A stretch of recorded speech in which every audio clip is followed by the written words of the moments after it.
Os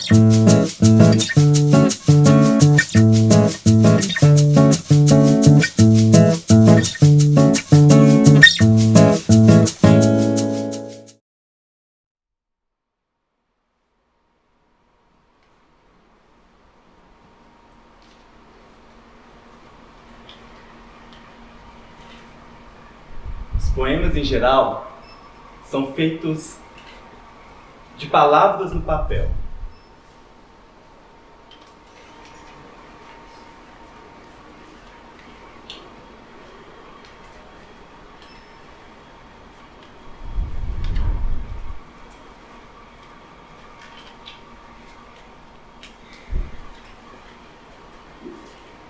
Seriam melhor se fossem feitos de pano, que poderiam tomar chuva. Ou de madeira, porque poderiam sustentar uma casa. Mas, em geral, são feitos de papel, de palavras no papel. E por isso servem para poucas coisas, entre as quais não se encontra tomar chuva ou sustentar uma casa. Dobrados sobre si mesmos, lançam no mundo com a coragem suicida dos barcos de papel.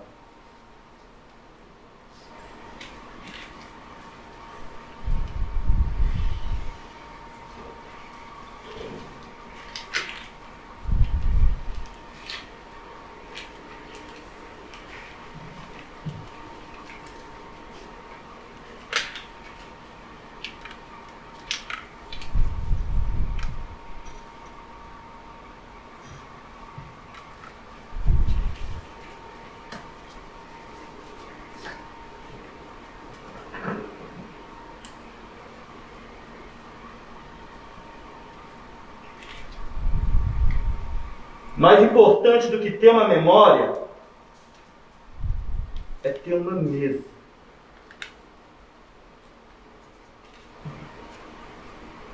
Mais importante que já ter amado um dia é ter uma mesa sólida.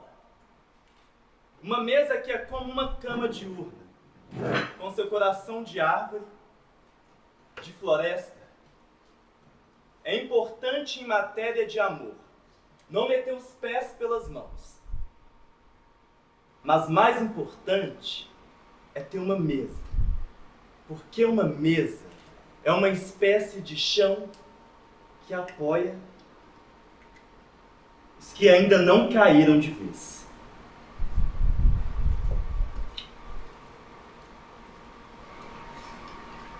Conversações. Falamos longamente nessas tardes, como num alpendre de palavras. O sol por trás, falamos longamente. E sem cuidados vamos descascando uma a uma nossas frases e jogando o resto numa bacia cheia d'água. Às vezes demoramos no silêncio.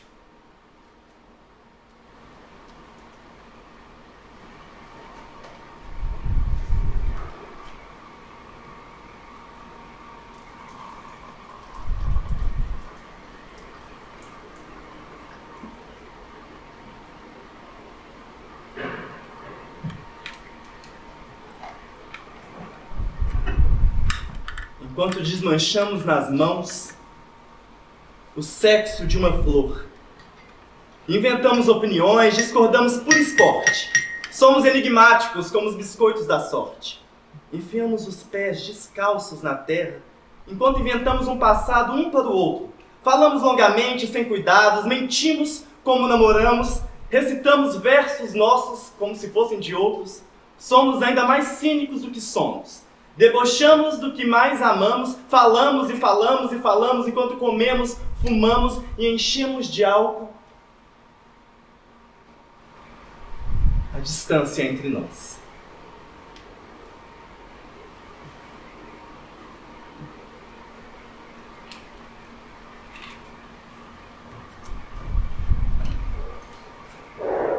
Algumas pessoas pegaram os balões que estavam em cima da mesa, da cadeira. Quem já terminou de encher pode amarrar, por favor.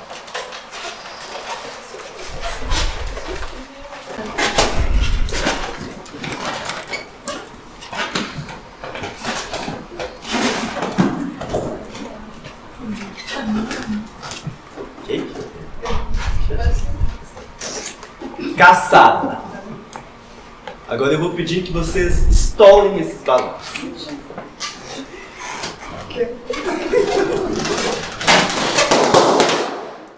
Dentro do balão tinha um papelzinho.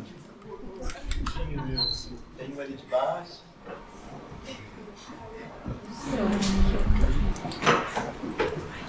Eu vou propor que a gente leia juntos esse poema. Veio da onde? Eu sei. Bem? Podemos ler juntos? Caçada. E o que é o amor, senão a pressa da presa em prender-se? A pressa da presa em perder-se. O brinco. Pode ser que com as estrelas, como as estrelas, as coisas estejam separadas por pequenos intervalos de tempo. Pode ser que as nossas mãos, de um dia para o outro, deixem de caber umas dentro das outras. Pode ser que no caminho para o cinema eu perca uma de minhas ideias preferidas. E pode ser que já na volta eu tenha resignado alegremente a essa perda. Pode ser que o meu reflexo sujo no vidro da lanchonete seja uma imagem de mim mais exata do que essa fotografia.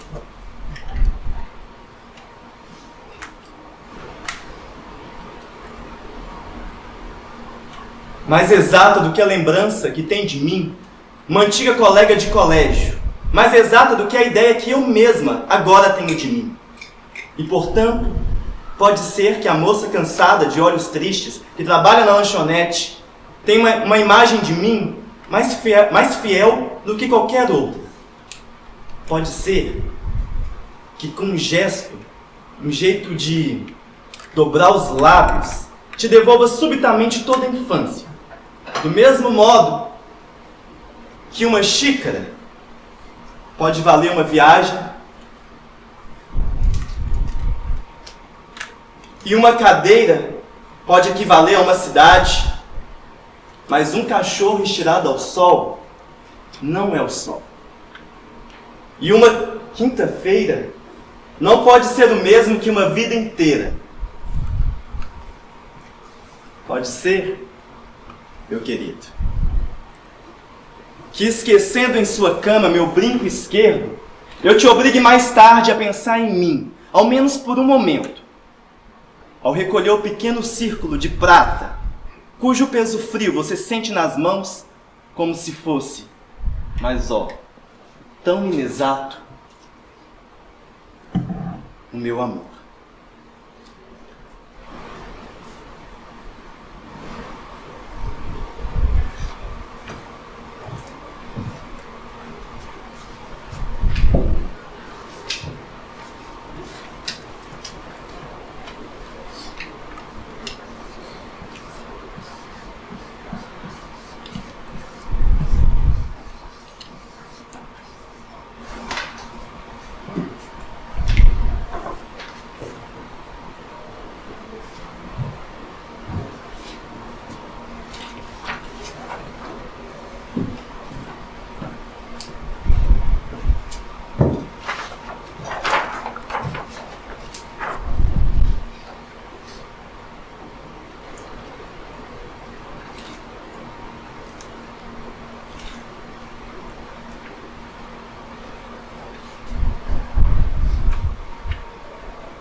Ela comprou material de limpeza e umas cervejas e um uísque. Ela nunca bebeu uísque. E enquanto toma cervejas pensando que não basta se mudar para mudar, ela pensa na mulher que ela seria, se morasse de fato ali, se aprendesse mesmo a beber sem desmoronar dentro do próprio vestido, se adestrasse os olhos naquela paisagem clara e áspera e incorporasse ao seu corpo os imensos barulhos da noite.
Ela procura estudar o modo como a luz se distribui pelos cômodos a certas horas e dar-se conta dos pontos de convívio entre o dentro e o fora.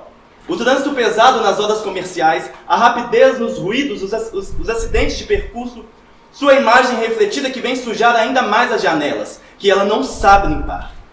Uma casa, uma membrana entre o corpo e a noite, um filtro para as formas do mundo, antiparo para os golpes do dia, onde as vigas se põem a cantar. Ela, a que se sente mais exposta, mais exterior do que interior.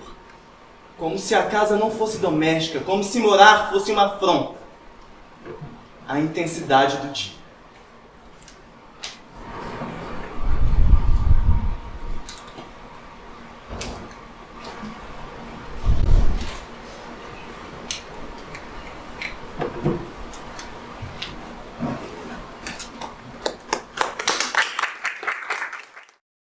Eu sou a professora Ellen, eu estou diretora aqui do Acervo dos Escritores Mineiros. Quero recebê-los aqui essa noite para essa conversa com a Ana Marques, que daqui a pouco eu vou chamar. Tá?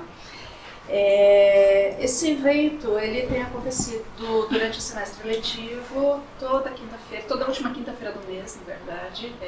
Hoje é um dia normal, mas é curioso que nos últimos 2 meses a gente não vai fazer isso, né? Mês passado foi a normal também, foi numa terça-feira, e o próximo não vai ser na última quinta-feira do mês, vai ser no dia 5 de dezembro, tá? Pra gente poder finalizar o ano. O Encontro Marcado é um evento que acontece com o apoio de algumas instituições, com algumas faces aqui da universidade. A gente não teria e não faria esse encontro aqui com vocês se não fosse o apoio da PU, né, que nos recebe aqui, da Faculdade de Letras, que acaba nos ajudando com muita coisa, a qual nós somos ligados, aliás, ao Pós-Lit, a ProEx, a Rede Museus, a todos os lugares aos quais nós estamos ligados. A equipe toda aqui do acervo, a quem eu agradeço profundamente, e sem sombra de dúvida a gente também não realizaria isso daqui sem a participação do Caio, a quem eu chamo agora aqui, pós-doutorando do programa de pós-graduação em estudos literários, que é o nosso mediador sempre, né, com um apoio aqui incrível, e agradeço também a Ana, quem eu chamo aqui agora também para conversa com vocês. Sem mais delongas, deixo aqui com vocês.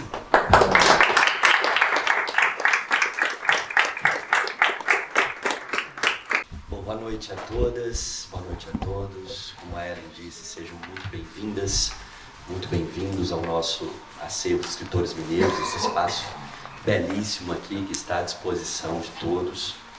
E nós temos aqui hoje a honra e o prazer enorme de receber a Ana Martins Marques, essa poeta que, com certeza, né, das vozes mais representativas no cenário da literatura contemporânea.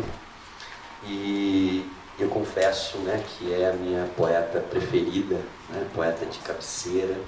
Então é uma alegria para mim, né, estar aqui com você hoje, Ana. Muito obrigado pela disponibilidade, pela boa vontade, né, de fazer esse encontro marcado com a gente. E ainda hoje, que é um dia especial, que hoje é dia D, né? Dia de Drummond, dia 31. Então acho que casou muito bem aqui a presença da Ana no dia de Drummond. A ideia aqui é que a gente faça um bate-papo mesmo, mais íntimo, né? Mais próximo, por isso essa configuração aqui dentro do espaço dos escritores, do Acervo dos Escritores Mineiros. Então eu vou começar, né, lendo aqui uma mini biografia da Ana e fazendo algumas perguntas, e depois, né, passo para vocês e vocês já vão pensando aí algumas perguntas para poder fazer para a Ana, né, para conversar aqui um bate-papo, né, poético com a Ana. Bom, Ana Martins Marques nasceu em Belo Horizonte em 1977. É formada em letras, mestre em literatura brasileira e doutora em literatura comparada pela UFMG. Publicou os livros de poemas A Vida Submarina, Da Arte das Armadilhas, O Livro das Semelhanças Duas Janelas, com Marcos Ciscar, Como Se Fosse a Casa, com Eduardo Jorge, e o Livro dos Jardins. Recebeu vários prêmios, entre eles o Prêmio de Literatura Cidade de Belo Horizonte, o Prêmio da Fundação Biblioteca Nacional, o Prêmio APCA de Poesia e o terceiro lugar do Prêmio Oceanos. Uma antologia de seus poemas acaba de sair em Portugal pela editora Douda Correria, com o título Linha de Rebentação. Bom, para a gente começar então esse bate-papo aqui, quando a gente começou a pensar esse encontro marcado, o formato do encontro marcado, a gente traçou algumas ideias, né, algumas perguntas mesmo, certo roteiro que a gente gostaria que estivesse presente com todos os escritores, escritoras, todos os poetas, todas as poetas, que é, na verdade, um pouco para o público perceber um pouco o trabalho mesmo do escritor, né? Assim, se há vamos dizer assim, uma certa dinâmica no seu trabalho, se há uma disciplina, né, na sua forma de fazer poesia, se há, como é que é esse processo de criação da poeta Paulina Martins Marques, né? Começo então com essa pergunta, né? Como é que é a sua prática de escrita?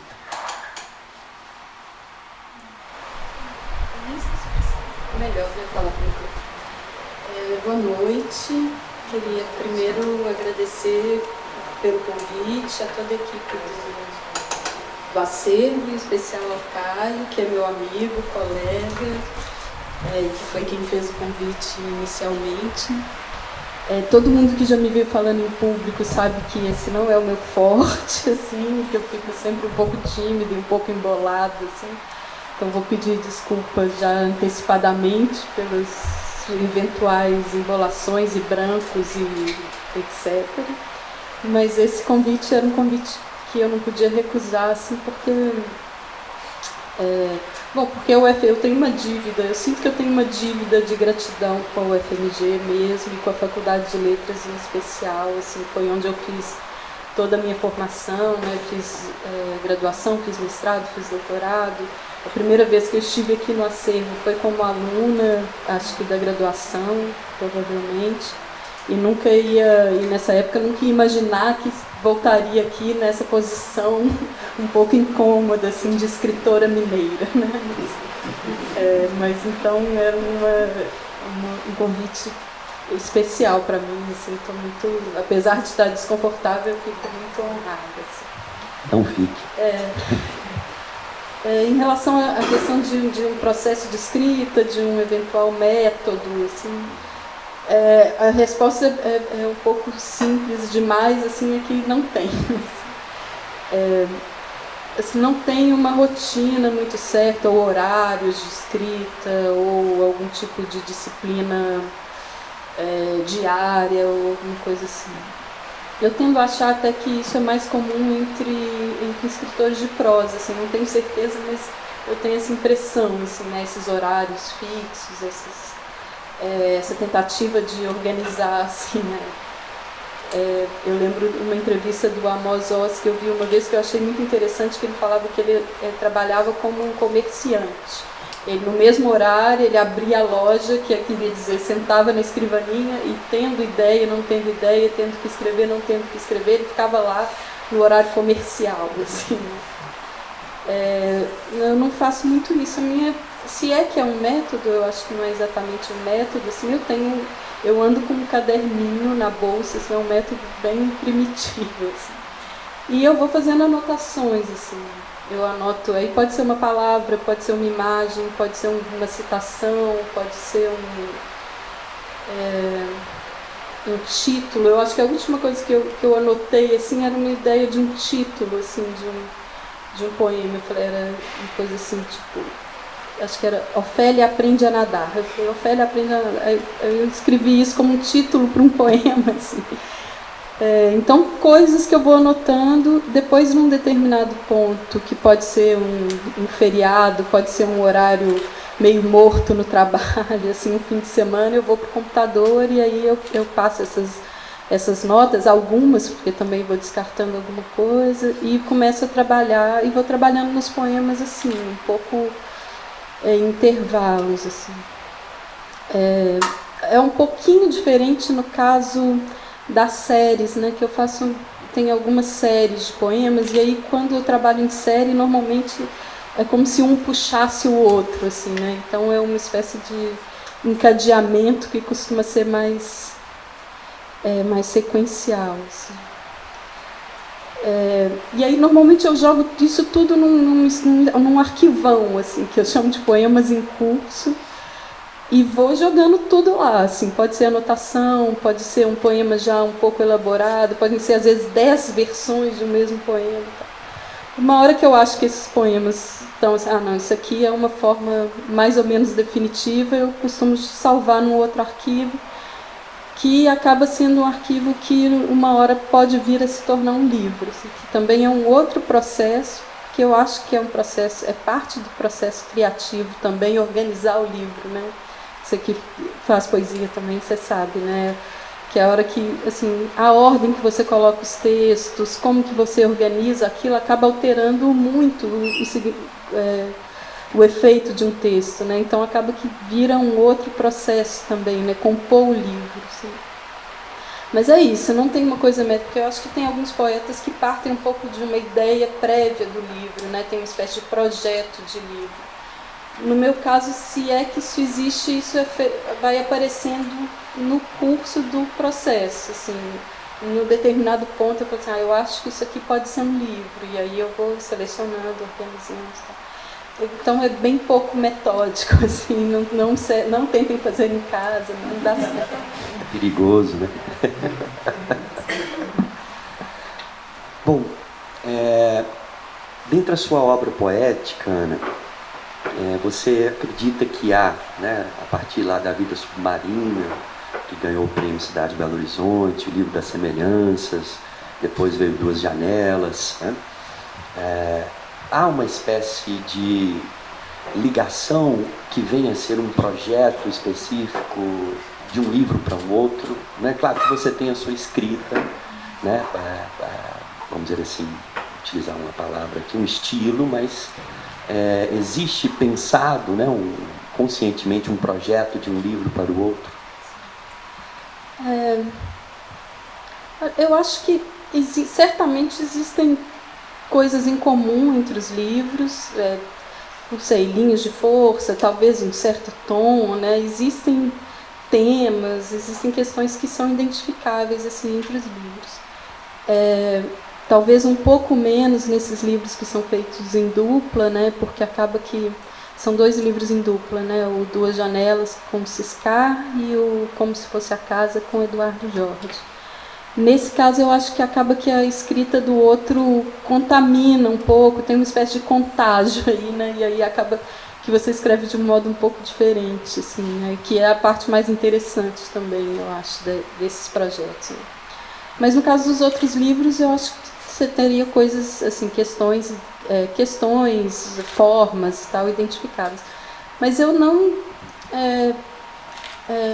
diria que isso se deve a um projeto prévio, assim, sabe? É uma espécie de projeto mesmo, estético, ou de programa, digamos assim, que eu tivesse um programa prévio e eu fizesse os textos a partir deles. Eu acho, inclusive, que a coisa mais legal de escrever é um pouco você descobrir o que você escreve, né? Tem um sentido de descoberta, assim, às vezes até de surpresa, né? Você nunca sabe exatamente o que você vai escrever e às vezes nem o que você está escrevendo. Eu gosto muito de uma resposta da Marguerite Duras que perguntam acho que é uma resposta, por que você escreve? Aí ela fala alguma coisa assim, eu escrevo para descobrir o que eu escreveria se eu escrevesse. Né? E eu acho que é um pouco esse sentido de descoberta é muito legal, assim, descobrir o que você escreveria se você escrevesse. É claro que pode acontecer e acontece muitas vezes você descobrir que o que você escreveria se você escrevesse é uma porcaria. Né? Mas aí você sempre pode descartar assim, também. Mas eu acho esse sentido meio de aventura assim, da escrita literária e tal, um pouco diferente nesse caso da escrita de uma tese, por exemplo, embora para mim sempre tenha um pouco de... Escrever sempre tem um pouco isso, mesmo quando você parte de um projeto, acho que quem já fez dissertação, tese aqui, sabe disso, né? Você apresenta aquele projeto e você não sabe se é aquilo que você vai fazer de fato, né? E você frequentemente vai parar num lugar muito inusitado, porque a escrita faz isso, e é o mais interessante de escrever, né? Assim, te leva para uns becos sem saída também e tal, mas... então é isso, não acho que tem um projeto assim, prévio, embora, obviamente, seja possível identificar questões, assim, não sei, essa questão dos objetos, por exemplo, ou do espaço da casa, que aparece em muitos livros, uma certa paisagem assim, marítima, ou uma relação com as artes visuais, ou com a questão visual. Não sei. Então, acho que vários livros retomam isso, mas não é propriamente um projeto assim, prévio. Bom, já que você falou que escreve para saber o que escreveria se escrevesse, né? Acho que a gente nota em alguns livros, especialmente, né, um certo poemas assim que tendem a falar da própria poesia, né? Uma busca pela um certo entendimento, uma compreensão da poesia. Você acha que também passa por aí a sua escrita, né, de entender, né, como escreveria, também pela metalinguagem, também pela a busca, né, do poema falando do próprio poema, de falar das estruturas ou dessas imagens que aparecem em certos poemas seus? Não, sem dúvida. Assim, A Vida Submarina, que é meu primeiro livro, está fazendo 10 anos esse ano, né? Ele foi lançado em 2009. Ele abre, então seria assim, meio inaugura, né, a minha poesia, se é para falar de um jeito grandiloquente, assim, né, com uma série extensa assim, de poemas que são todos poemas como esse do Barco de Papel, que ele leu e encenou aqui, né, que são poemas são todos poemas metalinguísticos, de alguma forma tratam da questão da linguagem ou da própria escrita e tal. Isso aparece também no Da Arte das Armadilhas, aparece de uma forma um pouquinho diferente, eu acho, no Livro das Semelhanças, que tem uma seção grande que se volta aí não exatamente para o poema, também para o poema, mas para a questão do próprio livro, né, para a materialidade do próprio livro. Então você tem poemas que meio redobram o livro dentro do livro, né? Então você tem um poema que chama título, um que chama dedicatória, epígrafe, colofão, não sei o quê. Não deixa de ser uma operação assim, né, de metalinguística. Assim, isso me interessa como leitor, assim, e me interessa ao escrever também, como se eu estivesse um pouco experimentando com o material, né? E como um pintor ou um músico, né, que um pouco experimentam o material, assim, afinam os instrumentos, né? Eu penso esses poemas um pouco isso, assim, né, que eu acho que tem gente que acha a questão da poesia metalinguística que seria muito cifrada, né, que tenderia a afastar os leitores, tal. Mas eu também acho que isso não necessariamente, assim, eu também gosto de pensar que, pelo menos em parte, esses meus poemas que são metalinguísticos, assim, eles são também outras coisas, sabe? Eu gosto de pensar isso, não sei se funciona ou se é verdade, né, que eles são às vezes você tem um poema de amor que de repente se revela como um poema metalinguístico, assim, ou você tem um poema sobre uma outra coisa, ou então um poema que inicialmente é metalinguístico e de repente ele está falando de outras coisas, assim, eu gosto desse jogo, assim, também. Ok. Muito bom, Ana. Ótimo.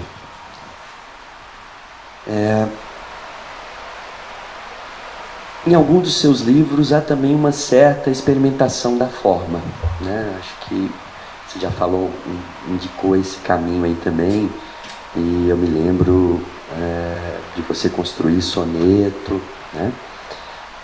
Como é que para você lidar com essa forma e com a ideia de experimentar, né? Assim, Eu sei que, né, a experimentação vem pelo próprio trabalho com a palavra, mas como é isso na sua poesia? Como é que se dá nesse trabalho poético de construção da sua poesia?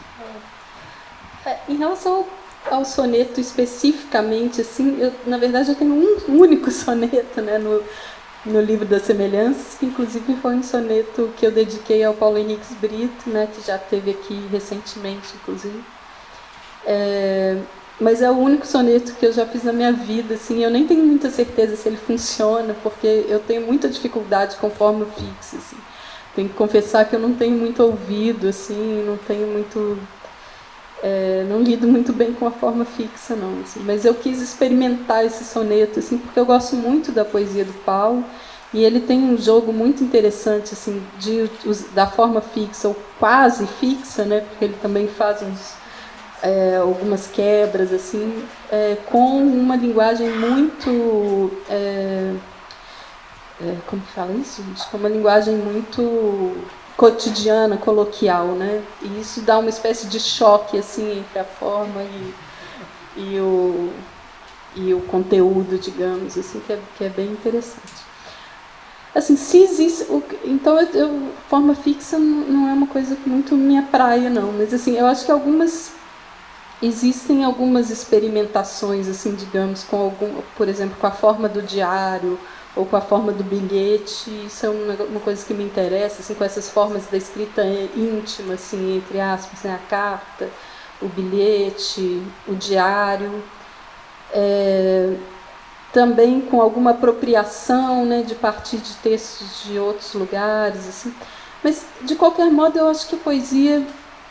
sempre em algum grau ela experimenta com a língua, assim, né? Porque se tem uma especificidade na poesia, talvez a gente nem saiba exatamente qual que é, né? Assim, qual que é a especificidade da poesia, mas se é que tem alguma, eu acho que tem a ver com essa questão de lidar com a materialidade da linguagem, assim, tem um autor que eu li recentemente, que ele fala que a poesia é uma agitação da linguagem. Eu achei essa imagem interessante. Assim. Então, sempre tem algum tipo de agitação promovida pela poesia. Assim. Então, isso acaba sendo um espaço para experimentar, né, com a... Isso é muito interessante também, assim, né, que a poesia provavelmente é a forma mais antiga, né, literária mais antiga de todas, e é também... frequentemente um espaço de inovação e de renovação e de arejamento da linguagem, né? Então ela tem essas duas dimensões, assim, né? Então é isso. Eu acho que quem lê, como os leitores, assim, não devem sentir os meus poemas, talvez infelizmente, não sei, mas como muito experimentais no sentido em que a gente normalmente atribui, né? Que seria, não sei, ou a forma visual, ou uma quebra sintática muito radical, né? Eu acho que se tem experimentação é nessa dimensão do gênero, né? De lidar com esses gêneros do endereçamento, né? Da carta e tal. Mas eu estou sempre com essa atenção na materialidade das palavras, assim, seja pela questão sonora, seja também pela questão do corte, né? Porque tem isso também, o verso livre, ele não é regular, né? Mas ele também não é totalmente aleatório, né? O modo como você corta, o modo como você quebra o verso, tudo isso produz efeito, né? E são coisas que você vai dosando ali, sentindo, às vezes meio intuitivamente, né? Mas na construção do poema isso tem efeito, né?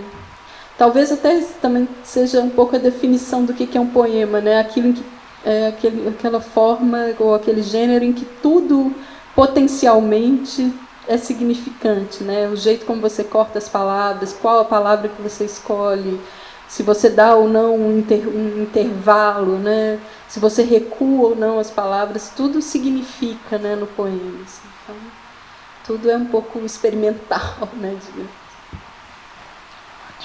Você escrevia diário e cartas? Você tinha esse hábito? Ou tem? Cartas, assim, eu fui do tempo das cartas, assim.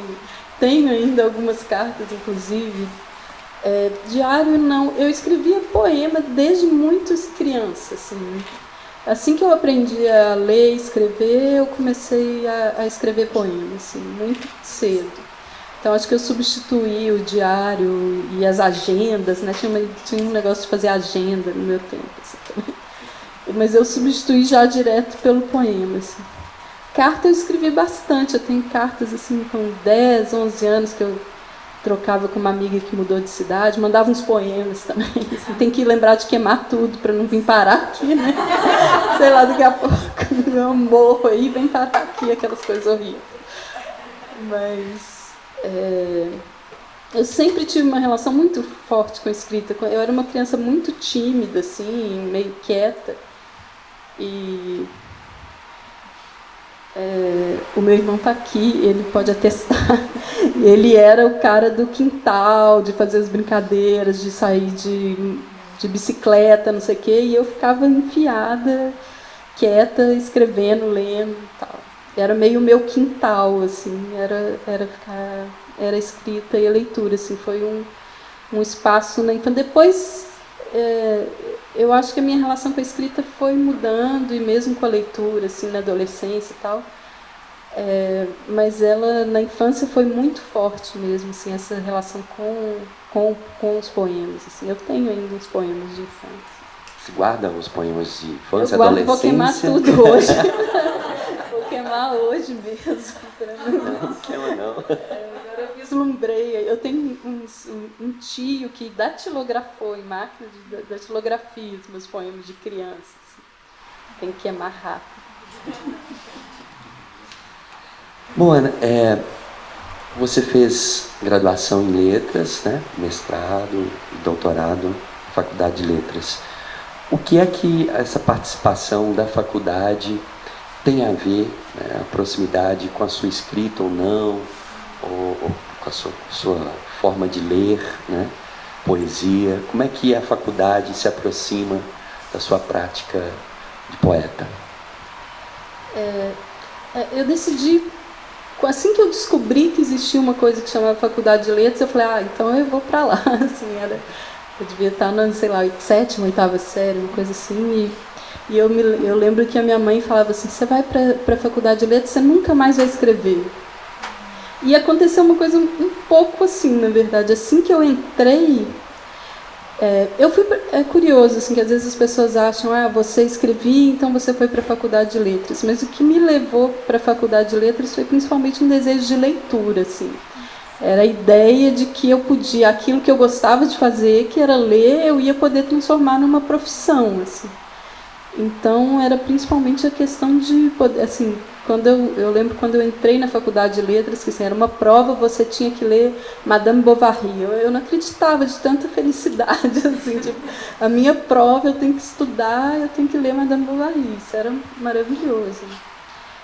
E a Faculdade de Letras foi muito importante para mim, assim, eu acho que de cara foi uma ampliação muito grande do meu repertório de leitura, assim, das coisas. Eu já era leitora e tal, mas quando você entra na faculdade, de repente você tem abre um leque, assim, né? E a leitura é uma coisa infinita, né? Então sempre uma remete para outra, remete para outra. E você se dá conta também que você sempre vai estar aprendendo a ler, né? Isso é uma coisa curiosa, porque você nunca pode dizer assim, eu sei ler. Sempre vai aparecer um texto que vai ser um texto que você não vai entender de cara, que você não vai saber o que é, que tipo de texto é esse, né? Então você está permanentemente aprendendo a ler, né? É o tipo de faculdade que você vai para descobrir que você vai ter que passar o resto da vida aprendendo aquilo, na verdade, né? Então teve essa ampliação de um repertório de leitura, assim. Teve também uma questão de ver a língua de um outro modo, né? A gente tem, quando está no colégio, assim, tende a ver a língua como uma coisa muito normativa, né? O que é certo, o que é errado e tal. E você chega na Faculdade de Letras, isso implode, né? Assim, você vê a língua como um corpo de possibilidades, assim, não é mais isso é certo, isso é errado, né? Então essas duas coisas foram muito importantes, mas ao mesmo tempo foi um pouco assustador, né? Você tem uma dimensão, aquela dimensão da literatura, assim, de repente ela é um pouco apavorante, né? Assim, você lidar com aqueles grandes autores, com coisas. Então foi um período em que eu, na verdade, escrevi pouco, assim. Tem essa coisa também que eu não sei se é um pouco idiosincrática, mas que eu escrevo desde muito nova, mas eu demorei muito a publicar. Né? Meu primeiro livro eu publiquei depois dos 30 anos, assim, né?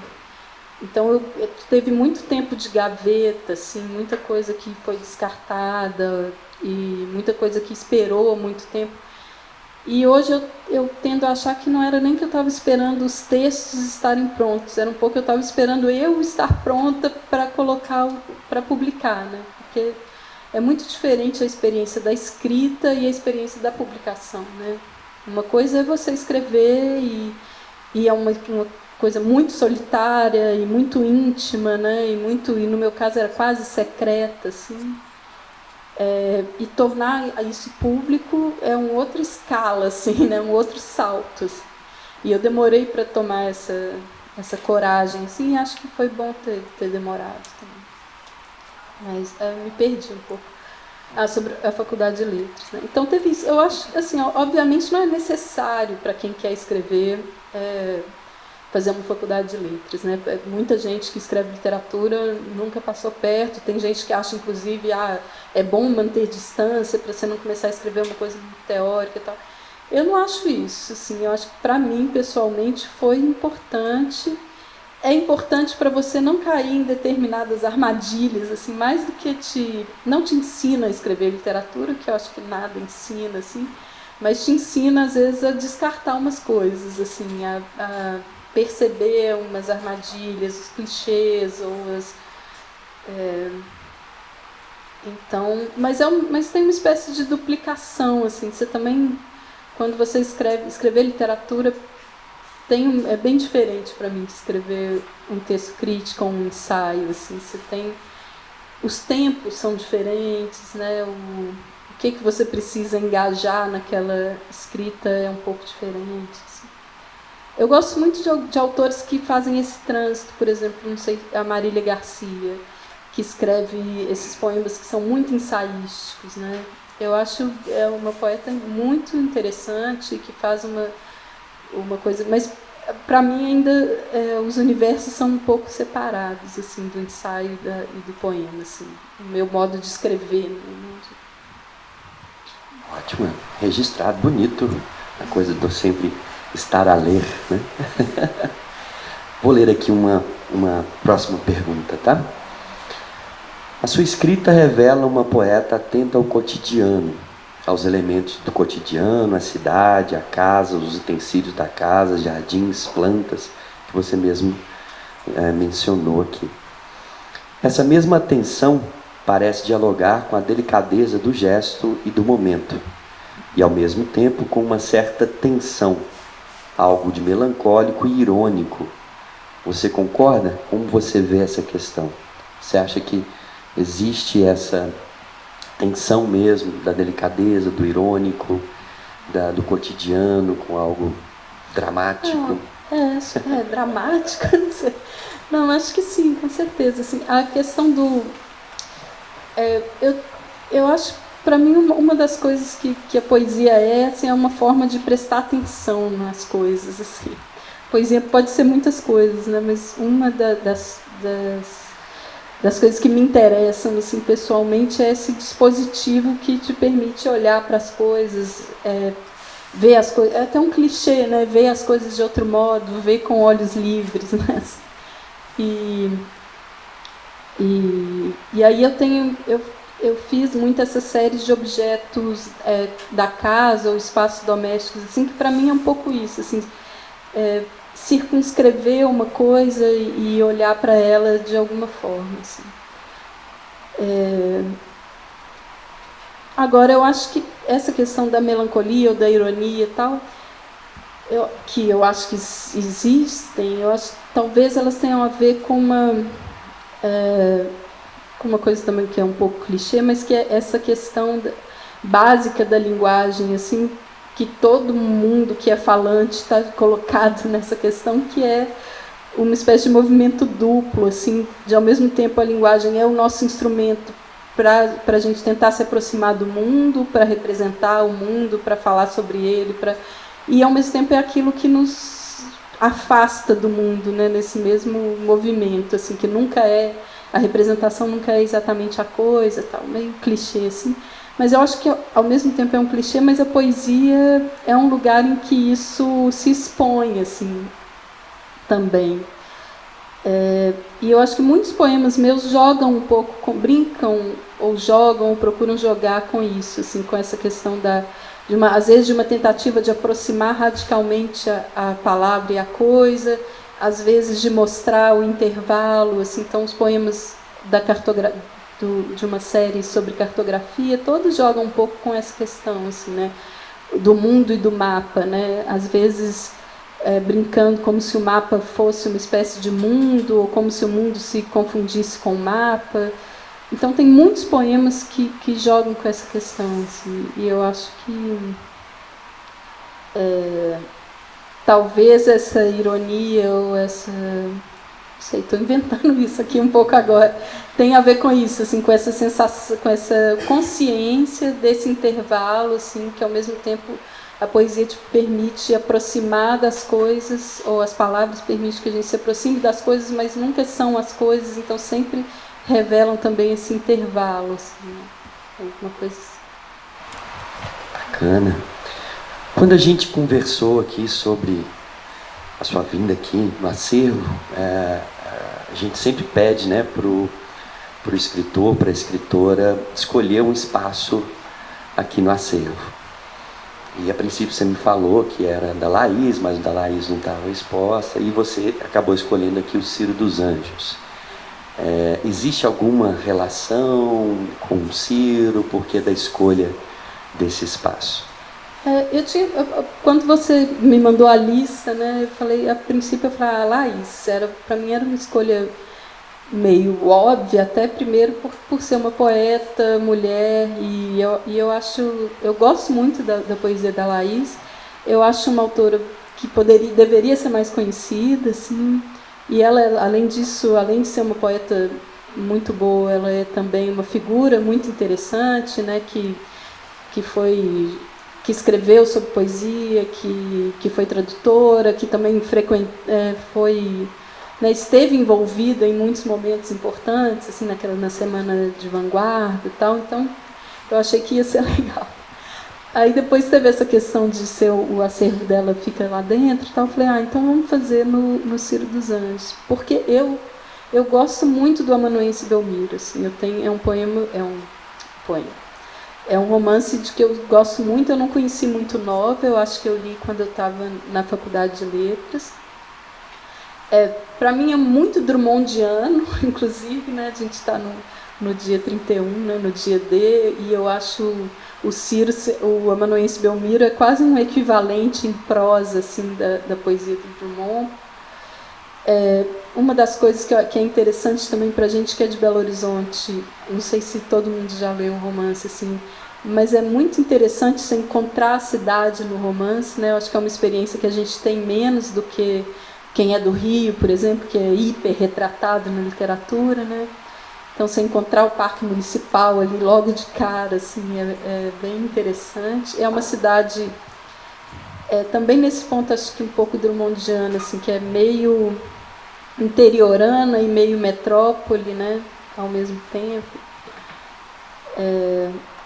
Mas, bom, isso é uma questão, mas a construção do romance também é muito interessante, né? Que ele começa como a intenção do narrador é escrever um livro de memórias, né? E de repente ele está escrevendo uma espécie de diário, né? Então também para essa questão do gênero literário ali é muito deslizante, né? De um gênero para o outro. Mas eu acho que tem uma relação assim, para mim talvez, que eu pensei depois até que eu tinha escolhido, que é essa coisa do escritor funcionário, né? Porque o Amanuense Belmiro é um livro também sobre isso, né? Que é o escritor que é um funcionário público, né? Que era também a situação do Ciro e de muitos dos autores da época, de Drummond e tal. que é um autor que tá, uma pessoa que está cindida ali, né, entre a máquina do Estado, né, entre os deveres de funcionário e a escrita literária. Uma né? identificação. Eu acho que talvez tenha tido uma identificação. Assim. Tem um momento em que porque eu sou funcionária pública, também sou revisora, redatora. Tem um momento que o Belmiro ele fala uma coisa assim: bendita repartição que me dá o pão e o papel, porque ele está escrevendo um romance no papel timbrado da repartição, né?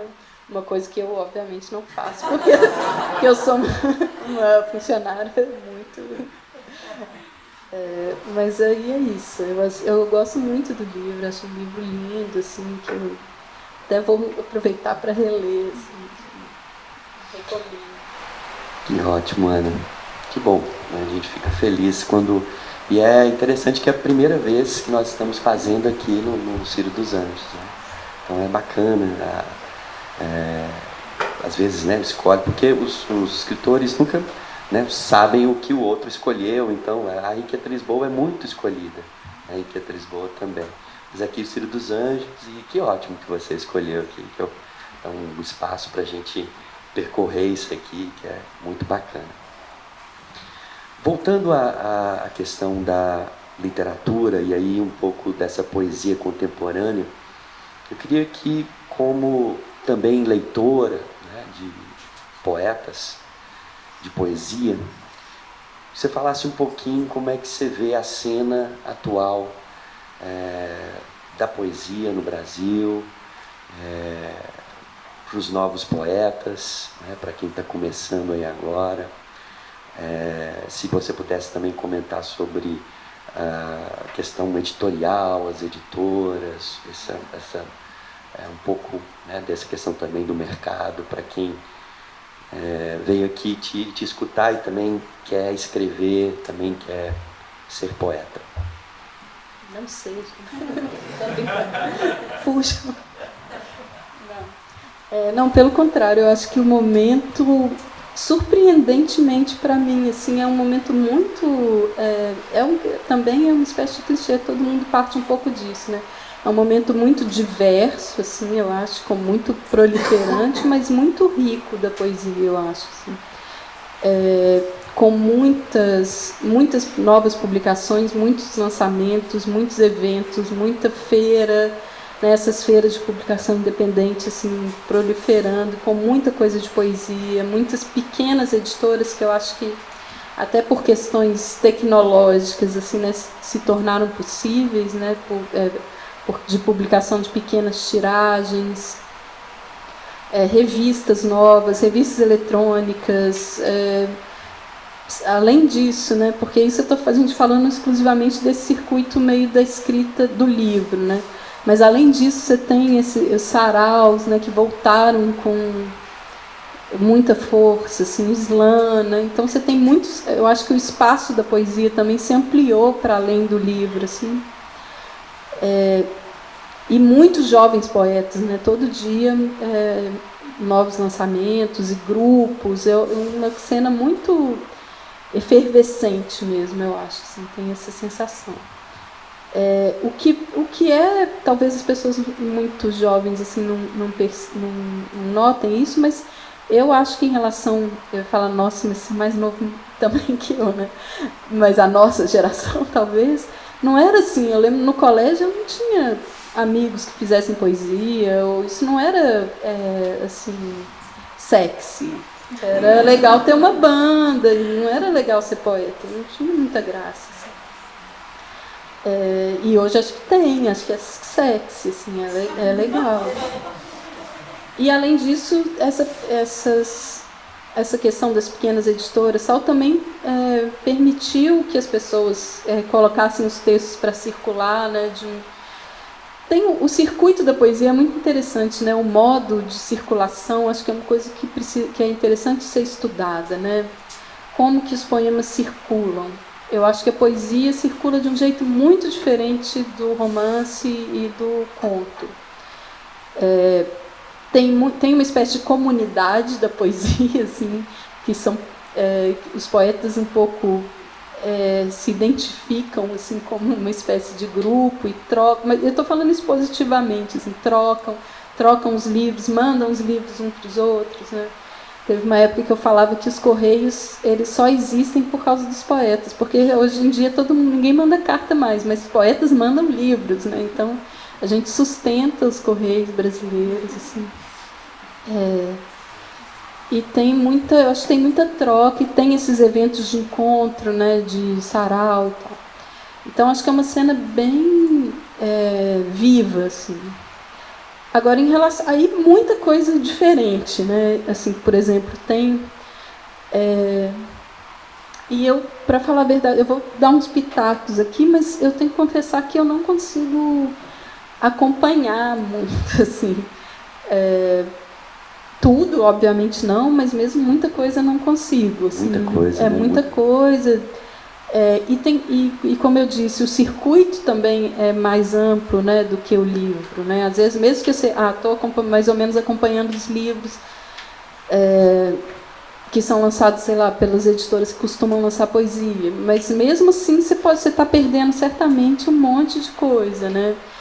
E como tem no Brasil a questão regional é muito marcada também, né? Então você recebe muitas coisas do Rio, de São Paulo, de Belo Horizonte, mas a gente não tem ideia do que está rolando no Norte, no Nordeste, ou só, às vezes, assim, conhece pouco, em todo caso, eu pelo menos, a não ser que você faça uma decisão ativa, né, que eu acho que é importante também, de vou procurar o que está rolando de poesia no Mato Grosso, né, eu acho que isso, mas depende de um certo esforço, assim.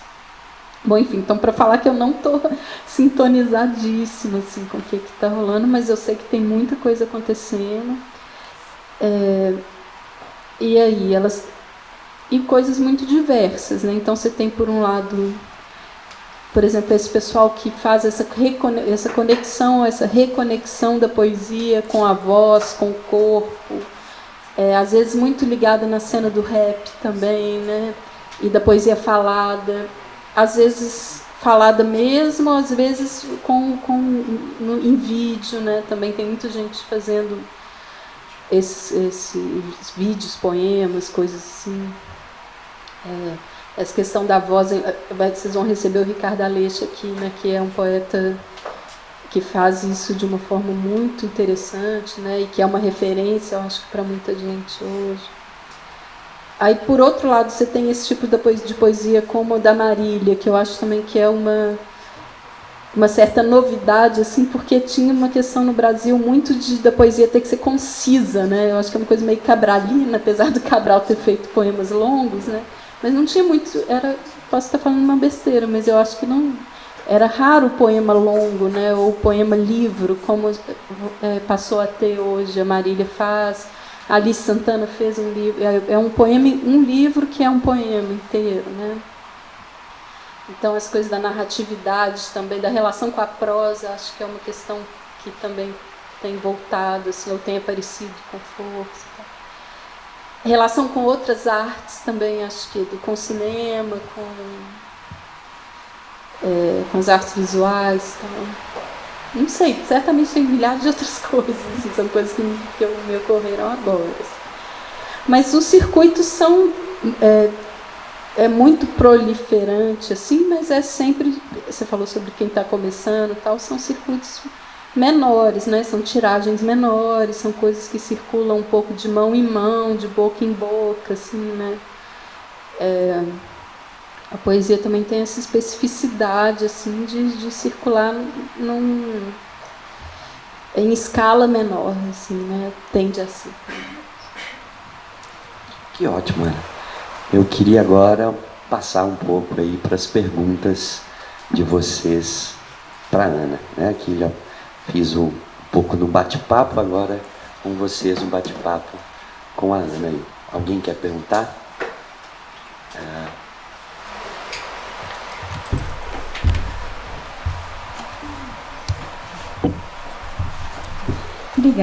Obrigada, Ana, pela fala, né?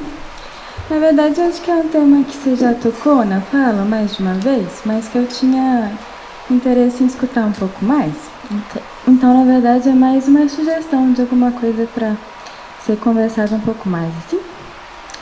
E acho que diz respeito a tanto o momento que ele falou no início sobre o método, que você tinha comentado que não tinha método e que tinha trabalhos mais soltos que você experimentava, mas que tinha um momento que você entendia que de alguma forma eles eram reunidos, né? Assim, aí essa relação de como esses textos soltos eles passam a compor o livro. E mesmo acho que me interessa particularmente a relação com a edição mesmo, se é o autor mesmo que consegue ter essa visada da composição, ou se isso depende de um olhar de fora também do trabalho, que é do editor mesmo, de outra pessoa que acompanha o processo, né? Que eu acho que de alguma forma está relacionada quando você estava comentando um pouco sobre o percurso na universidade, a relação com a escrita. Você tinha comentado que tinham, assim, trabalhos engavetados, talvez, mas que você entendeu que em algum momento, que passou algum momento a publicação, né? Então, que acho que de alguma forma está relacionada com esse momento de exposição de um trabalho que ele acaba recebendo uma unidade, né? Então, era assim um assunto que me interessa. Não, eu acho que eu não sei exatamente como que a gente... é uma coisa que eu tenho muita dificuldade, a organização. Inclusive, eu estou num momento um pouco assim, porque eu vim juntando textos, assim, o livro da semelhança eu publiquei em 2015. Aí, depois disso, eu fiz 3 livrinhos, mas livros que foram um pouco... Bom, com um processo de produção assim, um pouco diferentes, né? Que foram esses livros. Foi um livro a convite, um outro que foi feito em dupla também. Tal. E agora eu estou exatamente nessa situação. Eu tenho uma série de poemas, nem são tantos, assim, mas que eu venho escrevendo desde 2015. Alguns eu já publiquei, porque isso também é curioso, né? Mudou, eu acho. Quando eu publiquei meu primeiro livro, era tudo inédito. Não tinha nada que tinha sido publicado previamente. Já no caso da Arte das Armadilhas, e principalmente do livro das Semelhanças, muita coisa já tinha sido publicada, seja em revista, ou em site, ou às vezes até no próprio Facebook. Eu não faço muito isso, mas de vez em quando eu ponho os poemas no Facebook. Assim. E isso é curioso também, né? Porque quando eu ia organizar o livro, eu ficava pensando também o que significava publicar coisas, às vezes, já publicadas, né? Mas eu me dei conta, no momento de organizar o livro, que... primeiro que a gente... É um pouco ilusório isso da gente achar, assim... É meio até vaidoso, assim... já publiquei, todo mundo já conhece. Ninguém conhece, na verdade. A hora que as 3 pessoas lá viram, não sei o quê. Mas além disso, a hora que você coloca no livro... numa determinada organização, os textos mudam, assim. Seja, às vezes você mesmo muda alguma coisa, né? Porque e às vezes o próprio só pela vizinhança ali os textos são alterados, né? Eu sofro muito e fico fazendo várias organizações, tal.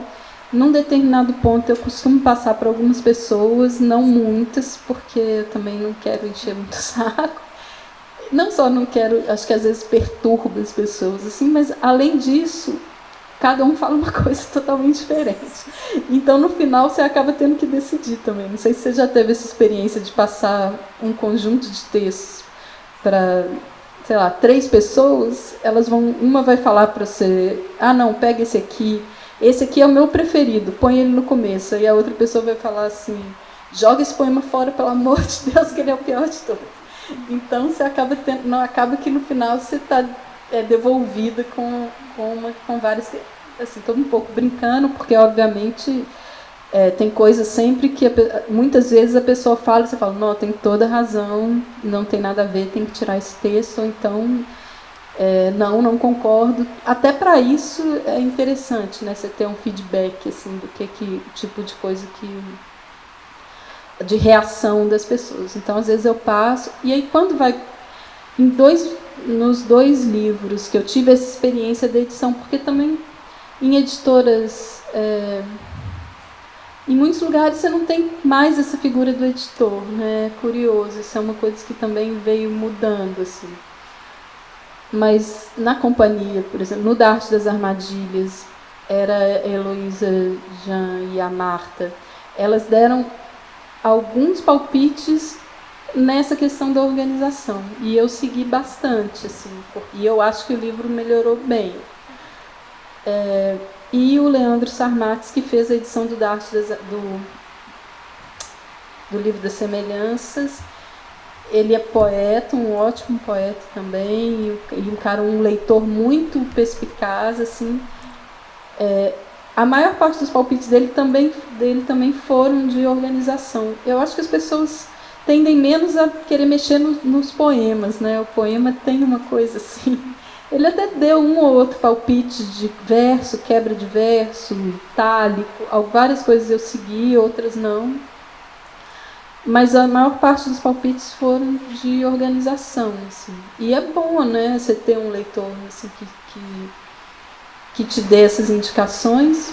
E normalmente eles dão essas indicações, mas você também tem uma liberdade para falar assim, não concordo, não acho que funciona, né?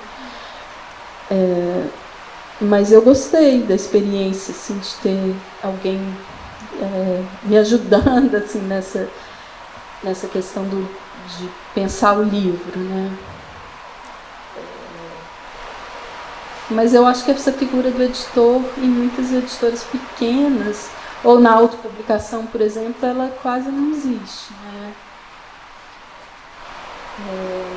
Ao mesmo tempo, nas editoras grandes, você não costuma dar palpite em coisas que nas editoras menores você costuma poder dar, né? Tipo capa, a letra,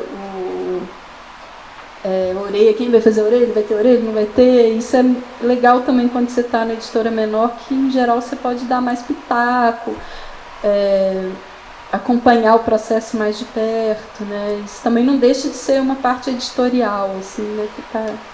Que tá mais ao alcance do autor, né? Nas editoras menores. Boa noite, Ana. Meu nome é Cavalieri, eu trabalho aqui na Acervo.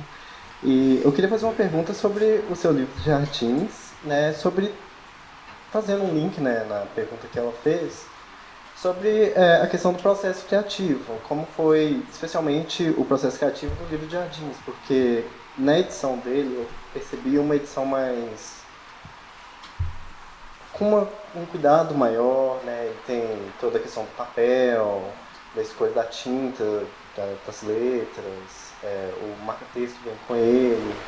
Então, sobre o livro de Jardins, em geral.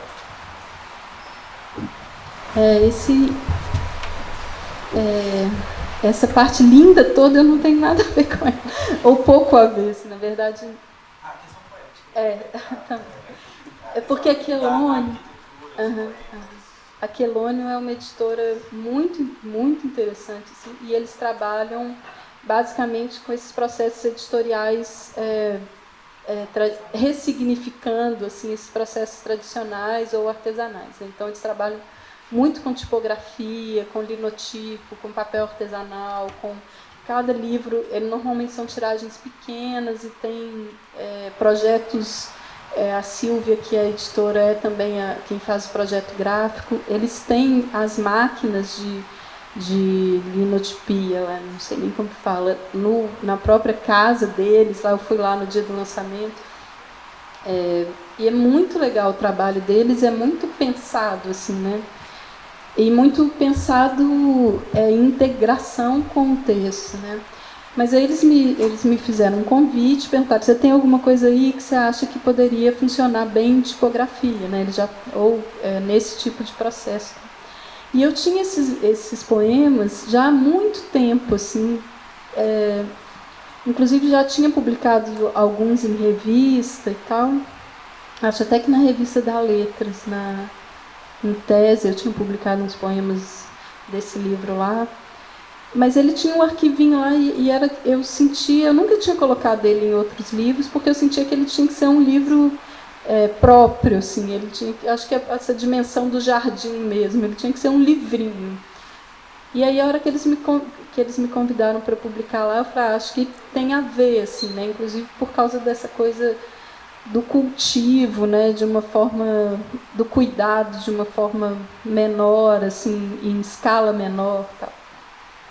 E aí eu mandei o arquivo para eles e a Silvia já apareceu com o projeto todo pronto, que eu achei que muito bonito, assim, inclusive por causa desse papel de bambu, né, que foi teve uma vez que ela mandou um e-mail assim, vai atrasar um pouquinho porque choveu e eles têm que colher o bambu na lua cheia, era um negócio maravilhoso, assim, eu falei, não, pode atrasar por causa disso, né, o negócio era mais poético, assim, e eu achei que casou muito o projeto, né, assim, com essa questão do, inclusive acho que tem nos poemas, né, o fato de que os livros são árvores, né, os livros têm uma questão vegetal aí que a gente normalmente esquece, né, a gente não lida com o livro pensando, estou lidando com uma árvore ou várias árvores, né. Então eu achei que o projeto funcionou muito bem, assim. E a editora tem... E aí, se vocês entrarem no site lá, vocês vão ver que cada livro é muito diferente dos outros também. Eles pensam realmente os livros, os projetos gráficos em articulação com o texto. Assim. Está pertinho. Obrigada. Oi, Ana. Tudo bem? Eu queria saber se, depois que seus textos estão materializados, você consegue experimentar um distanciamento de leitora, que não seja assim a crítica da sua própria obra em ação. Você consegue sentir encantamento, surpresa, uma coisa que muitos escritores relatam, né? Assim, uma vez que a obra está materializada, o livro, né? Às vezes se torna algo alheio a ele. Ele passa a ser visto como uma coisa que, quer dizer, já não há um pertencimento, né, de saída, mas ele passa a ser algo que pode gerar uma surpresa, um estranhamento, enfim, uma reação de qualquer ordem, né, mas que sugira a presença de um leitor e não a presença do autor, do dono ali, né? Com certeza, assim, eu acho que para mim o momento de publicação é muito marcante nesse ponto, assim, porque antes de publicar você está muito misturada com aquilo, né? Aí eu tenho muita dificuldade de avaliar, eu passo por essa angústia toda de não saber, não sei, está péssimo, às vezes eu acho que está péssimo, às vezes eu acho coisa incrível, é ótimo. Aí você passa para outras pessoas, assim, é um momento em que aquilo ainda está muito misturado com você, né? Depois que está impresso, assim, eu acho que já tem um distanciamento quase imediato, assim, eu não posso mais mexer nisso. Assim. Mas para conseguir reler, eu demoro, assim, normalmente eu até evito um tempo, assim, o livro acabou de chegar, eu falo, eu vou abrir esse livro, eu vou achar um erro horrível, vou achar alguma coisa horrorosa, vou querer cortar na hora, tal. Diz que tinha aqueles... Eu já ouvi vários casos de escritores que ficavam, na época de tipografia, né, que ficavam corrigindo os textos lá enquanto a máquina estava imprimindo, né. Existe ainda, né. E eu sou revisora, né, eu trabalho como revisora, então eu fico enlouquecida, eu tenho certeza que vai sair coisa errada, às vezes sai mesmo, né, tá. Porque tem o demônio da tipografia, né, que ele vai lá... Todo mundo leu, fizemos 20 revisões, mas na hora que o negócio é publicado, ele... Inclusive, no meu primeiro livro teve isso, e eu, como revisora, fiquei péssima, porque foi, salvo engano, no ano seguinte da reforma ortográfica, quando começou a valer mesmo. Então, eu tive que fazer uma revisão com as novas regras, e era muito recente, assim, eu não estava... E aí, a última palavra do livro...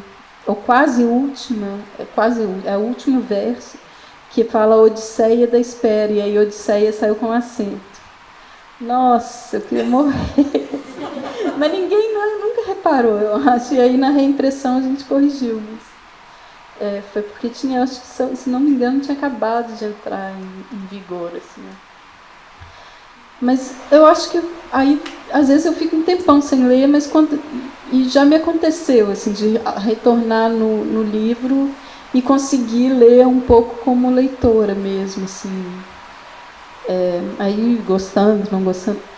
Mas a experiência que eu tenho mais é de, por exemplo, ver alguém ou lendo ou comentando poemas e descobrir coisas que eu não tinha pensado, assim. Isso já me aconteceu e é muito surpreendente, né? Às vezes você pode até achar, não sei se é muito por aí, mas tudo bem, mas muitas vezes você fala assim, nossa, isso está aí de fato e eu não tinha me dado conta, né? Assim, porque às vezes quando você escreve, você aciona coisas assim que você mesmo não se dá conta, né? Ou mesmo a operação de leitura às vezes faz umas conexões sobre as quais você não tinha pensado, mas que tem a ver e que funcionam, né? Então isso já me aconteceu muito, assim, de ser surpreendida por uma leitura e às vezes até leitura mesmo, assim, do modo como a pessoa lê o seu texto, porque também é uma interpretação, né, no duplo sentido, assim, né, tanto a pessoa está interpretando, mas tem uma interpretação no sentido de uma leitura, né, do sentido do texto que está ali, né, e isso surpreende também, assim. Então, desse jeito, sim, mas eu evito ficar lendo muito, assim, para não achar erro, que eu sempre acho que vou encontrar.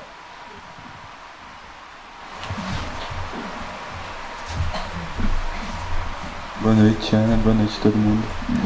Ana, eu queria que, aproveitando a data, eu poderia não fazer essa pergunta hoje. Queria que você comentasse um pouco sua relação com Drummond, não só como poeta, mas como leitora mesmo, como foram os seus primeiros contatos com ele, com a obra dele, como é o seu contato com a obra dele hoje, e a importância que ele tem para a sua poesia também, se tem. E isso aí também é difícil, assim, como autora mineira, conviver com a sombra do Drummond o tempo inteiro, assim, ser um caos, sabe? Toda hora em entrevista, já vi algumas entrevistas, sempre fazem esse link, né? Te pedem, como eu estou fazendo agora, te pedem para você falar do Drummond, e como é conviver com essa sombra, assim, que é uma grande sombra, né? Obrigado. Curioso que já me fizeram essa pergunta algumas vezes, e já me fizeram, inclusive, com essa formulação da sombra. E eu sinceramente, assim, não consigo pensar no Drummond como uma sombra, assim. Porque... não sei, ele... Para mim é um poeta que eu gosto muito, que eu li um pouco desde criança, assim, de algum jeito, né? E que eu acho que com o qual eu convivo, e acho que todo mundo assim convive, mesmo quem não fica lendo Drummond todo dia, assim, convive com Drummond, né, de um jeito como é raro, né, conviver com um poeta, né, porque ele tem uma imagem assim, muitos versos entraram na linguagem corrente, né, de todo mundo fala, e agora José, ou A Pedra no Meio do Caminho, não sei o que. Ele é um poeta que entrou no fluxo do cotidiano, do mundo, né, assim, sei lá. Mas também o que eu acho muito poderoso no Drummond, assim, é que ele é como se você encontrasse... Ele é muito diverso, né, também. Então você encontra no Drummond desde daquela poesia mais do cotidiano até uma poesia extremamente reflexiva e filosófica, até uma coisa mais memorialística e uma poesia narrativa, até uma coisa hermética às vezes, e uma coisa hiper simples, e o poema piada, e os poemas ruins, isso é incrível, mas você acha também, né? Tem uns poemas muito de circunstância, às vezes, né? Poemas em que ele entrou numa moda, assim, entrei numa moda do concretismo e fui, né? E ao mesmo tempo aqueles poemas que cada vez que você lê é uma coisa, uma surpresa e uma...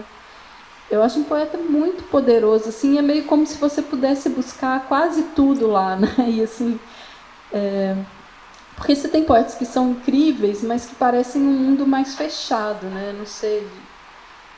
João Cabral, talvez, um pouco, né? É aquilo.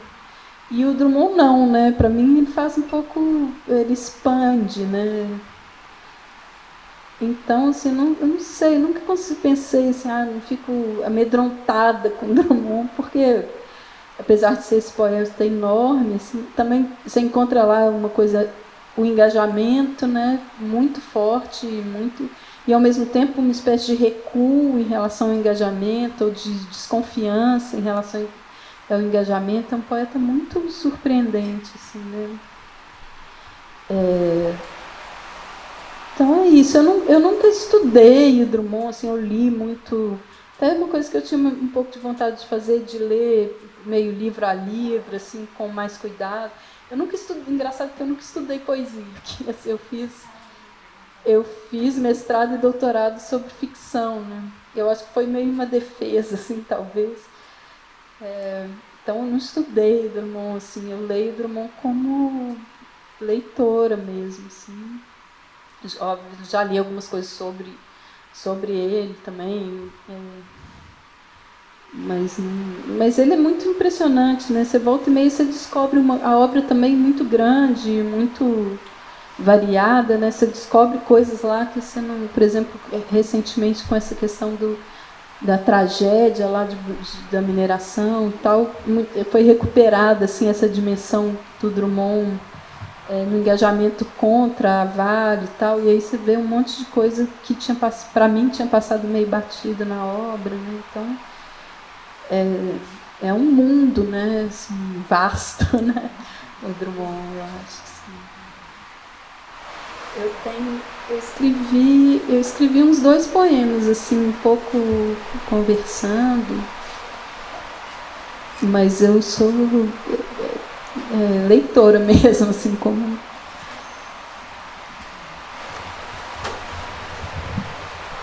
Olá, Ana. Eu queria te perguntar a respeito da sua relação com a cidade de Belo Horizonte. Você nasceu aqui, né? Se é um lugar de abrigo, um lugar, de certo modo, de incômodo, se é um ovo, uma fotografia na parede. Como é que é seu sentir em relação à cidade? É curioso porque eu acho que eu não costumo pensar muito nisso. Eu me dei conta disso uma vez que o Fabrício Marques me convidou para participar. Não sei se você conhece esse livro dele, não vou lembrar o título. A Cidade... Bom, ele fez um livro super interessante, uma espécie de reportagem longa, assim, sobre relação de escritores com a cidade de Belo Horizonte, né? E ele me convidou e aí eu fiquei um pouco assim, porque eu acho que pelo fato de eu praticamente nunca ter saído, eu acho que para você perceber a sua cidade, você tem que sair, né? Eu tenho essa impressão. Poetas, uma coisa assim. Isso, a minha memória é muito ruim. Eu acho que quando eu saí por um período muito curto, assim, logo que eu entrei na Letras, eu fiz uma viagem, fiquei 9 meses fora, depois voltei. Foi o único período que eu fiquei fora da cidade, assim. Então, normalmente eu não penso muito sobre a cidade, assim, porque eu acho que ela está tão entranhada para mim, assim, em Belo Horizonte, que é como se eu não tivesse a distância para pensar. Aí, quando eu fui mandar para o Fabrício, eu vi que eu tinha 2 poemas que tinham título de Belo Horizonte. Um é da Vida Submarina, que é um poema um pouco sobre essa relação com a cidade de nascimento, assim, como que você tem também que descobrir que a cidade de nascimento é um pouco uma cidade inventada também, né? E o outro é um livro da Arte das Armadilhas, que aí eu acho que era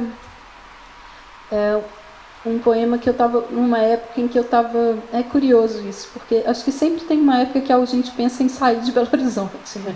Belo Horizonte é uma cidade em que a gente sempre pensa em ir embora. E tinha... eu acho que isso talvez tenha diminuído, né? Mas quando eu terminei a faculdade, assim, muitos amigos meus saíam de Belo Horizonte, iam para São Paulo, quem fez jornalismo, quem fez não sei o quê, porque você não tinha muito espaço aqui, né? Era meio imperativo sair. E aí eu lembrei também desse livro do Humberto Werneck, né, do Desatino da Rapaziada, que houve um tempo em que, para ser escritor também, um pouco você tinha que sair, né? as editoras ficavam... Porque hoje você tem internet, a coisa mudou muito, né? Você pode, de certa forma, escrever aqui, publicar no Rio, publicar em São Paulo, fazer qualquer coisa, né? Mas houve um momento também que foi imperativo para os escritores saírem de Belo Horizonte, né? E aí eu sempre pensava em Belo Horizonte como essa cidade que você pensa em sair o tempo inteiro, né? E aí tem esse poeminha do Darte das Armadilhas, que um dia vou aprender a partir, vou partir como quem fica, um dia vou aprender a ficar, vou ficar como quem parte. Que era um pouco essa minha sensação de quem optou por ficar, mas sentia também a cidade se transformando, né? E aí a cidade, você fica, mas a cidade não fica também, né? Não é a mesma. Mas assim, eu gosto muito de Belo Horizonte, é uma cidade com 1000 problemas, né? Como toda metrópole, assim, atualmente, e com muito problema da questão do espaço público, né? Com pouco espaço público, né? Com espaço pouco democrático, né? Atualmente, com essa questão dos moradores de rua, né? É uma coisa que volta agora de um modo muito aterrador, assim, é muito estranho você vê casas construídas assim no meio da rua, né? E você vê que pessoas que... Outro dia eu estava pensando isso, era uma casa, tinha um monte de panela, tinha coisa, uma pessoa que até ontem parecia que devia ter uma casa e hoje já não tinha, assim, né? Então, mas eu não consigo muito me separar de Belo Horizonte, sabe, assim, para pensar a minha relação com a cidade, assim, porque para mim é meio, como eu sempre morei aqui, a sensação é que isso já faz parte de mim, assim, totalmente. Mais alguém? Eu não estou achando que o tempo vai te deixando muito desenvolta, porque eu não achei confusão nenhuma, você falou tudo muito lindo. Ele falou, muito boa, estava dando apoio.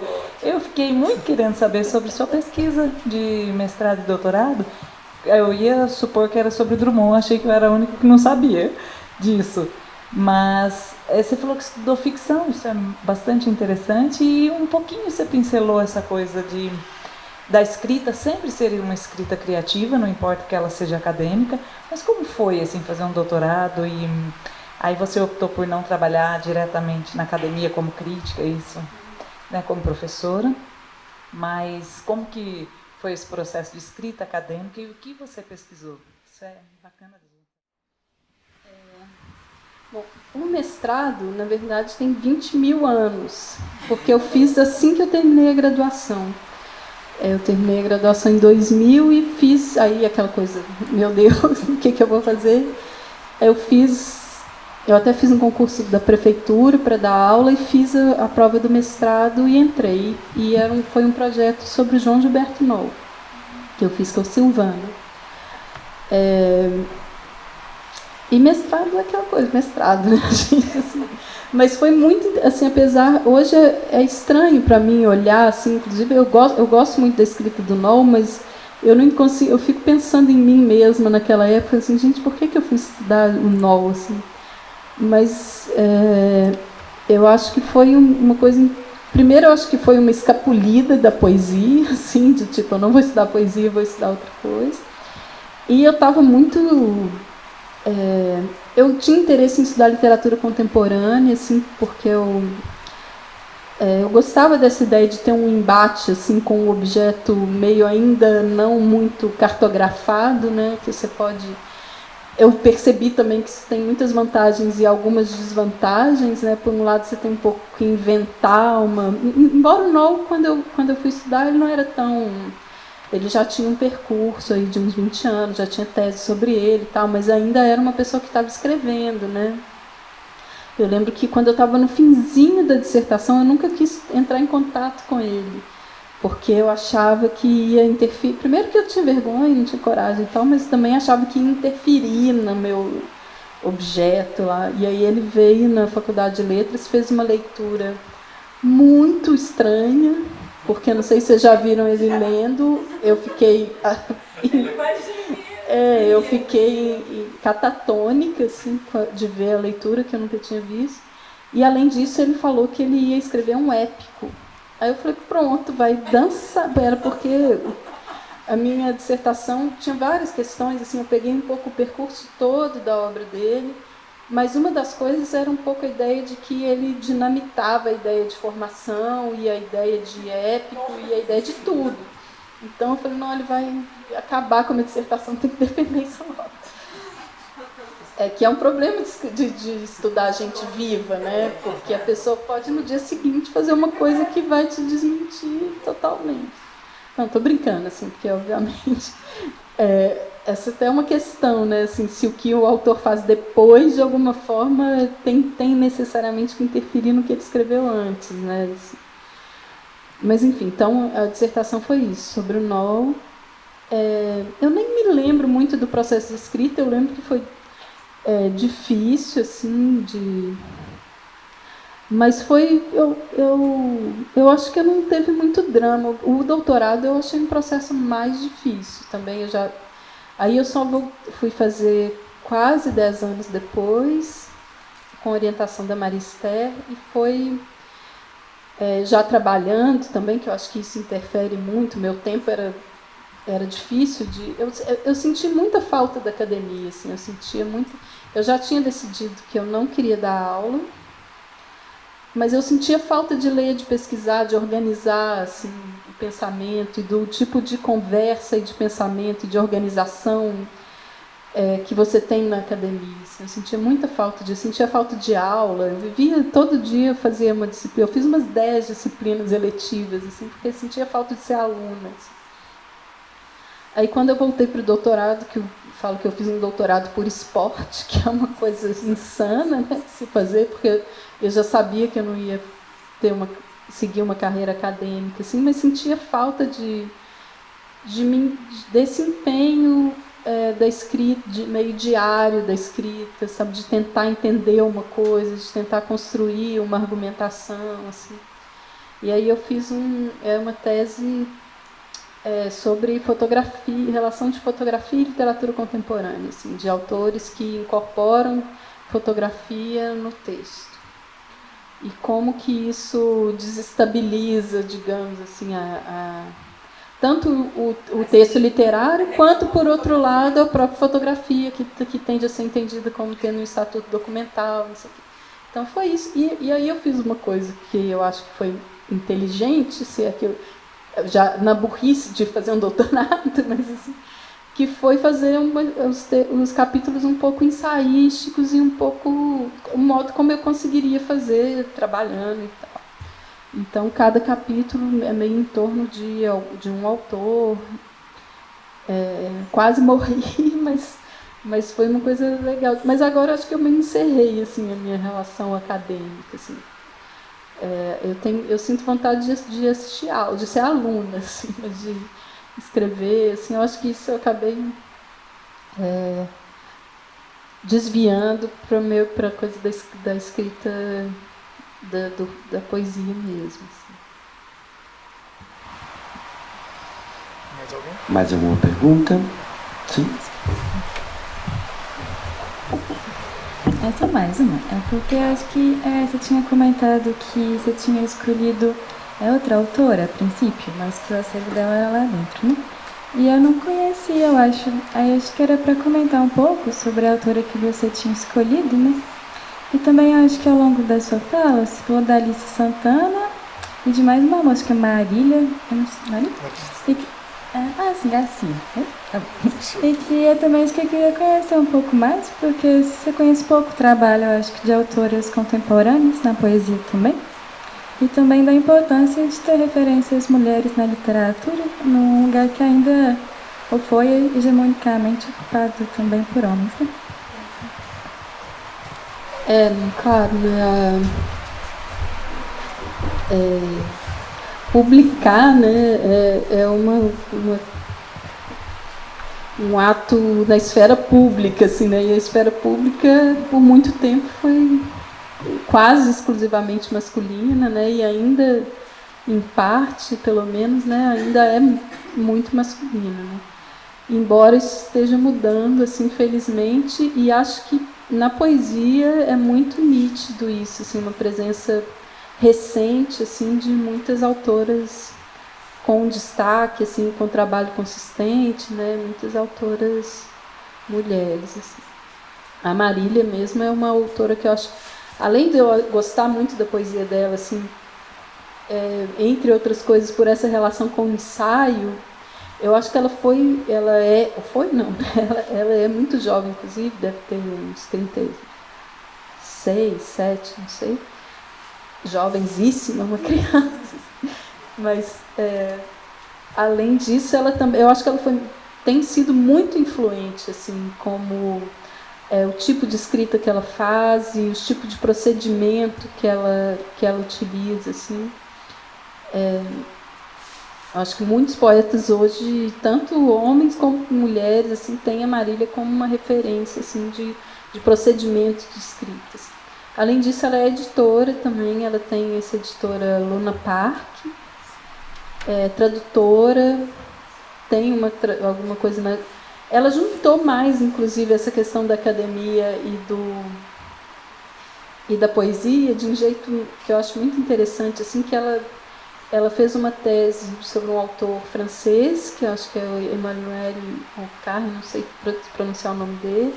Ela traduziu ele, depois ela faz um livro que meio emula, assim, ou simula um pouco os textos desse autor. Então é bem integrado, assim, na obra dela, a questão da academia e do trabalho como tradutora e do trabalho como poeta e do trabalho como editora também. Então, acho que o livro dela que foi mais influente, assim, o que tem sido é um teste de resistores, que é de 2014, eu acho. Mas ela publicou recentemente pela Luna Park um livrinho que eu achei muito legal, muito lindo também, que chama Parque das Ruínas. Inclusive ela toca, assim, questões como do incêndio do Museu Nacional, assim, sabe, que é incorporado no poema. Tem fotografia também, bem legal. Ela trabalha muito com imagem, com relação. Ela faz muita performance também de textos que são meio. Eu não sei como dizer isso nas artes plásticas, a gente diria meio site-specific, né? Feito para aquele lugar. Então ela é convidada aqui para vir no acervo e ela faz um texto que é uma espécie de performance, mas que incorpora as questões que estão acontecendo aqui agora, ou que encena uma imediatez, assim, muito performática também, assim, a própria escrita. Então, essa é a da Marília. A Laís, que está o acervo dela, está aqui, a Laís Correia de Araújo. Ela, talvez o Caio até saiba falar um pouco mais, que eu também não tenho um conhecimento muito amplo. Ela é chato falar isso, mas ela é muito conhecida por ter sido esposa do Afonso Ávila, né? E ela é, inclusive, mãe da Miriam Ávila e do Carlos Ávila, de muitos Ávilas, outros, Cristina Ávila. E ela é uma poeta que escreveu muito, assim, e que teve um papel importante também, assim, ela se correspondeu muito com escritores. Ela teve uma coluna sobre literatura que durou muito tempo, eu não lembro como chamava, esqueci como chamava. Ela traduziu, né? Então ela era a única mulher nessa semana de arte de vanguarda que foi na década de 60, que aconteceu, 63, né? Que aconteceu, acho que aqui, inclusive na reitoria, né? Então, a poesia dela é bem interessante, assim, inclusive ela escreveu até bem o fim da vida, e no final, assim, tem uns poemas, acho que tem um livro que chama Geriátrico, se não me engano, que tem essa questão da velhice, assim, também muito tratado de um jeito interessantíssimo.